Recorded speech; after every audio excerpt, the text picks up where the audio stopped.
नमस्कार साथियों, मैं डॉक्टर एस के मानो कोचअप आईएएस के इस ऑनलाइन प्लेटफॉर्म पर आपका स्वागत करता हूँ। बेसिकली ये बैच एनसीईआरटीज़ बैच है और इस बैच को शुरू करने का जो मेन ऑब्जेक्टिव है, जैसा आपको आइडिया होगा कि वो अवधारणात्मक विकास के साथ-साथ एक बेहतर अवबोध भी पैदा करना है सिविल एस्पिरेंट्स में, यानी कि कॉन्सेप्चुअल डेवलपमेंट के साथ-साथ एक क्लियर कट वो बच्चों में एक शानदार किस तरह से हम इनसाइट डेवलप कर सकते हैं विषय वस्तु के प्रति, ये इस बैच का मौलिक उद्देश्य है। आज की इस क्लास में बेसिकली हम कार्डियोवैस्कुलर सिस्टम के विषय में बात करेंगे और कार्डियोवैस्कुलर सिस्टम पर हमने लास्ट टाइम जो बात कल की क्लास में बात किया उससे रिलेटेड डिजीज पे बात करेंगे कि ऐसी कौन सी डिजीजेज हैं जो कार्डियोवैस्कुलर सिस्टम से रिलेटेड है और उसमें भी विशेष करके पर्टिकुलर हम ब्लड से रिलेटेड डिजीज पे बात करेंगे, जैसे मलेरिया है, एनीमिया है, सिकल सेल एनीमिया है, इन सब डिजीज के विषय में बात करेंगे। तो आइए शुरू करते हैं।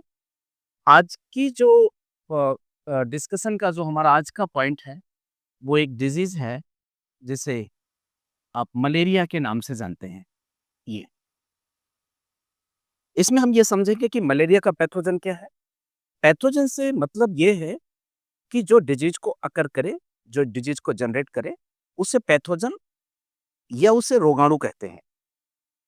और फिर ये भी समझेंगे कि इस पैथोजन का कैरियर क्या है, वाहक क्या है, इसको फैलाता कौन है, आगे बढ़ाता कौन है, मेडिसिन क्या है इसकी, और फिर इसमें बॉडी का ऑर्गन कौन-कौन से अफेक्टेड होते हैं।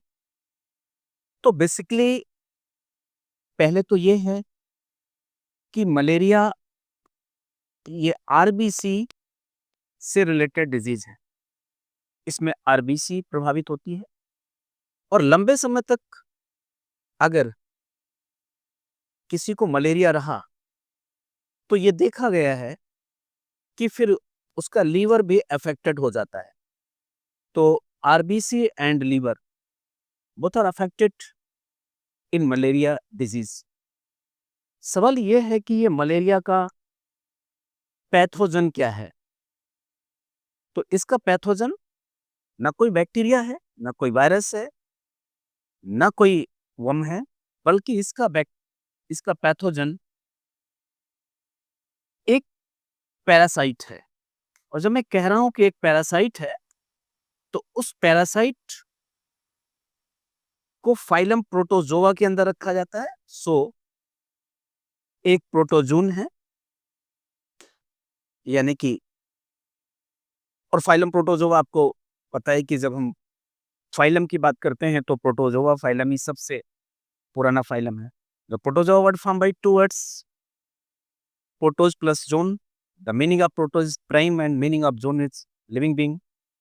इस पृथ्वी पर सबसे पहले जिन जीवों की उत्पत्ति हुई उनको ही फाइलम प्रोटोजोआ में रखा गया। वो यूनिसेलुलर लिविंग बीइंग है, एक कोशिकीय जलीय जीव है। तो पैरासाइट इसका पैथोजन है और उस पैरासाइट को फाइलम प्रोटोजोआ में रखा जाता है। और वो प्रोटोजोआ, अब प्रोटोजोआ के अंदर टाइप्स ऑफ प्रोटोजोआ की बात करेंगे तो बहुत से हैं। प्लाज्मोडियम है, एंटमीबा हिस्टोरेट का है, अमीबा है, पैरामीशियम है, यूग्लिना है, एंटामीबा जेनिसवेलिस है। तमाम ऐसे प्रोटोजोआ, इनमें कुछ प्रोटोजोआ हैं जो डिजीज जनरेट करते हैं और कुछ नहीं करते। जैसे अमीबा और पैरामीशियम ये कोई डिजीज जनरेट नहीं करता। लेकिन यहाँ पर वो प्रोटोजोआ जो मलेरिया अकर करता है, मलेरिया को उत्पन्न करता है, वो है प्लाज्मोडियम। ये प्लाज्मोडियम यही मलेरिया उत्पन्न करता है, यही मलेरिया के लिए जिम्मेदार है। इस प्लाज्मोडियम की खोज, यानी इस प्रोटोजोआ की खोज जिसका नाम प्लाज्मोडियम है, इसकी खोज बेसिकली ये चार्ल्स लेवेरान ने किया। एक साइंटिस्ट थे चार्ल्स लेवेरान, उन्होंने इसको खोजा। लेकिन ये जो प्लाज्मोडियम है, यही मलेरिया आकर करता है, यही मलेरिया का पैथोजन है, यही मलेरिया के लिए रिस्पॉन्सिबल है।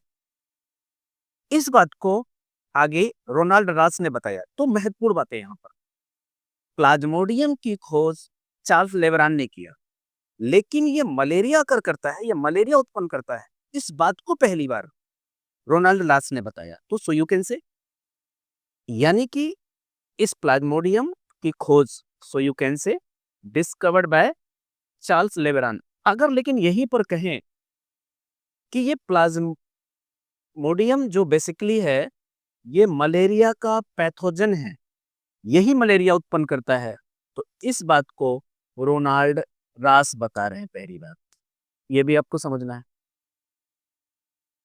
अब हम ये देखेंगे कि क्या मलेरिया के कुछ टाइप्स होते हैं? हाँ, तो फिर अब अगर हम यहाँ पर, और मलेरिया के टाइप्स का मतलब, उसके पहले हम ये समझ लेंगे कि क्या प्लाज्मोडियम के भी टाइप्स होते हैं, और अगर प्लाज्मोडियम का टाइप्स होता है तो बिल्कुल प्लाज्मोडियम के भी टाइप्स होते हैं। ये जैसे एक है Plasmodium vivax, Plasmodium oval, Plasmodium malariae है, और प्लाज्मोडियम फैल्सीपेरम है। ये इसमें सबसे ज्यादा जो मलेरिया उत्पन्न होता है भारत में, विशेषकर भारत में जो मलेरिया के लिए जिम्मेदार सबसे ज्यादा है वो प्लाज्मोडियम वाइवेक्स है, और लगभग 60 से 70% मलेरिया इसी प्लाज्मोडियम वाइवेक्स से होता है। कभी कभी एक से भी ज्यादा प्लाज्मोडियम का इन्फेक्शन हो सकता है। अब सवाल ये है कि हमें प्लाज्मोडियम, ये जो उसका पैथोजन है, ये तो हमें पता चल गया, और ये भी पता चल गया कि सबसे ज्यादा प्लाज्मोडियम वाइवेक्स से होता है। अब हम ये देखेंगे कि इसका जो प्लाज्मोडियम है, ये इस प्लाज्मोडियम का कैरियर कौन है, इसका वाहक कौन है, कैरियर और वेक्टर कुछ भी बोले, यानी कि इस पैथोजन को, प्लाज्मोडियम को ढोने वाला, आगे बढ़ाने वाला, फैलाने वाला, so you can say infected person to other healthy person. तो इससे मच्छर फैलाता है, मस्कीटो फैलाता है। अब सवाल फिर ये पैदा होता है कि ये तो क्लियर हो गया कि भाई हाउस फ्लाई नहीं फैलाती, मच्छर, मस्कीटो, मस्कीटो में भी एनोफ्लीज फैलाता है, ये भी बात समझ में आ रही है। फिर एनोफ्लीज में भी कौन? फीमेल एनोफ्लीज, मलेरिया को फीमेल एनोफ्लीज। फाइलेरियासिस एक डिजीज होती है, फाइलेरिया, जो उचेरेरिया बैंक्रॉफ्टी से होती है, उसको फैलाने का काम फीमेल क्यूलेक्स करता है। और आपको आइडिया है कि बोन ब्रेक फीवर, या आप जिसको हड्डी तोड़ बुखार कहते हैं, जिसको डेंगू कहते हैं, उसको फैलाने का काम एडिज एजाप्ची करता है। अगर मैं कैरियर की बात करूं तो, वाहक की बात करूं तो, वेक्टर की बात करूं तो, लेकिन अब इससे हम लोग देख रहे हैं कि ये फैलाता है फीमेल एनोफ्लिज। क्या मेल नहीं फैलाता? नहीं, मेल एक्चुअली उसका मेल का शुंड होता है, जिससे चुभ करके और शकिंग करती है फीमेल मॉस्किटो। मेल का सॉफ्ट होता है, और वो जैसे ही शकिंग करने की कोशिश करता है अपने शुंड को, मुड़ जाता है, इसलिए मेल नहीं काट पाते। मेल बेसिकली जो वो फूलों के ऊपर बैठे होते हैं वो मच्छर होते हैं। अब सवाल ये है कि इस कैरियर के बाद हम ये देखेंगे कि इसका सिम्टम्स क्या होता है। अगर किसी को मलेरिया हो ही गया, तो मलेरिया के सिम्टम्स क्या होंगे? एक तो ये मलेरिया के सिम्टम्स में, एक तो हेडेक होगा, और हेडेक जैसा आपको आइडिया है कि ये कोई डिजीज नहीं है, बल्कि ये कई बीमारियों में ये सिम्टम होता है। फीवर भी एक सिम्टम है, हाइपरपायरेक्सिया भी एक सिम्टम। हेडेक होगा, और फिर शिवरिंग होगी, कपकपी आएगी, और कपकपी के बाद फिर हाइपरपायरेक्सिया होगा, मतलब बुखार आएगा उसको, हाइपरपायरेक्सिया जिसको आप कहते हैं कि भाई टेम्परेचर ज्यादा है, हाइपरपायरेक्सिया होगा बुखार, और फिर स्वेटिंग होगी, पसीना आएगा, और फिर उसको लगेगा कि हमें कुछ रिलैक्स मिला। ये है इसका, अगर ऐसा सिम्टम है तो फिर ये ऐसे सिम्टम्स पे ये मलेरिया के सिम्टम्स है, उसका लक्षण है। अब ये समझेंगे कि मलेरिया की मेडिसिन क्या हो सकती है, इसकी दवा क्या है। मलेरिया की दवा बेसिकली कुनीन मेडिसिन है ये। और जब ये कह रहे हैं कि कुनीन मेडिसिन है, तो फिर ये भी थोड़ा समझेंगे कि जो कुनीन है ये बेसिकली ये कई बार क्लोरोक्विन, रिसोचिन, ये रिसोचिन इन नाम से भी लैयार्गो इन नाम से भी मार्केट में होती है, लेकिन मैं इसलिए नहीं लिख रहा हूँ, ये तो मार्केट में है, आप इस पे मत जाएं। लेकिन कई बार क्लोरोक्विन कुनीन न रख करके क्लोरोक्विन रखा हुआ है एग्जाम में, लेकिन आप ये कुनीन कंपाउंड है, और कई बार उसको क्लोरोक्विन ही आया, कुनीन नहीं रखा, तो आप ये समझेंगे कि क्लोरोक्विन में कुनीन कंपाउंड ही होता है।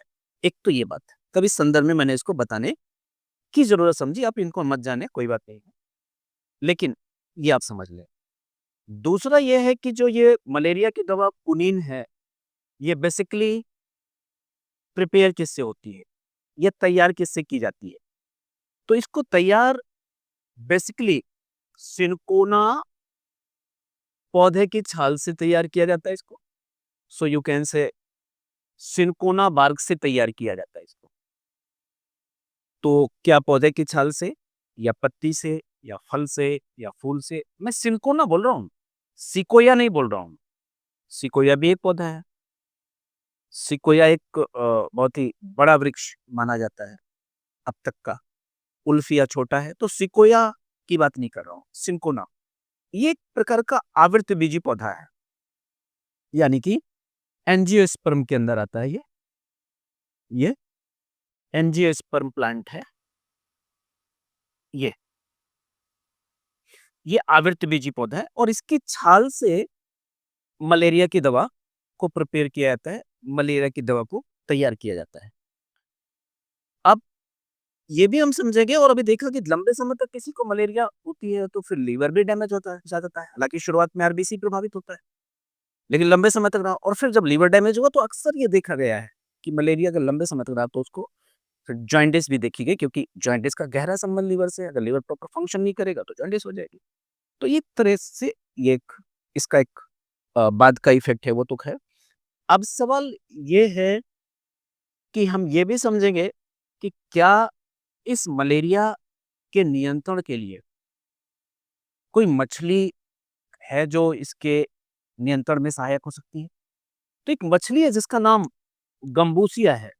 अब आप सोच रहे हैं कि मछली कैसे नियंत्रण करेगी, ये बेसिकली रोग नियंत्रण विभाग का काम है नियंत्रण करना। हाँ ठीक है, वो तो करेगा, कर भी रहा अपना काम, लेकिन ये जो गंबूसिया मछली है, ये बेसिकली जो प्लाज्मोडियम है, जो मलेरिया का, आप प्लाज्मोडियम कहें या प्लाज्मोडियम ना कह करके आप ये कह लें कि प्लाज्मोडियम नहीं, बल्कि आप ये कह लें कि जो एनोफ्लीज है, मादा एनोफ्लीज, जो वो अंडे देती है, जो उसका लार्वा है, उसके लार्वा को गंबूसिया मछली खा जाती है। तो मच्छर के लार्वा को ये ये मछली खा जाती है। अगर लार्वा को खा जाएगी तो मच्छर पैदा नहीं होगा और बनेंगे नहीं तो ये और ज्यादा इसका ट्रांसमिशन नहीं होगा और ज्यादा फैलेगी नहीं डिजीज ये। तो ये गंबूसिया मच्छर के लार्वे को खा जाती है। दूसरा, आपको ये थोड़ा सा आइडिया होगा कि पानी में हम केरोसिन ऑयल डालते हैं। केरोसिन ऑयल बेसिकली क्यों डालते हैं? केरोसिन ऑयल की गंध से क्या वो मादा मच्छर नहीं बैठती, या फिर और कोई कारण है? थोड़ा सा आइडिया। दरअसल जब हम पानी पर केरोसिन ऑयल डालते हैं तो उसका सरफेस टेंशन, पृष्ठ तनाव कम हो जाता है। और जब पृष्ठ तनाव कम होता है तो जैसे ही वो मादा मच्छर उस पर अंडे देने के लिए बैठती है वो डूब जाती है, और जैसे ही डूबने लगती है उड़ जाती है। इस तरह से भी हम केरोसिन ऑयल से सरफेस टेंशन पानी का उसको कम करके भी हम मलेरिया को बढ़ने से रोक सकते हैं, क्योंकि वो मच्छर अंडे दे नहीं पाएगी। तो ये अभी हमने जो थोड़ी-सी बात की, ये बेसिकली मलेरिया के विषय में बात किया। आज की एक छोटी-सी क्लास थी, संक्षिप्त क्लास थी डिजीज़ पर। आज की क्लास में यहीं तक। Thank you so much.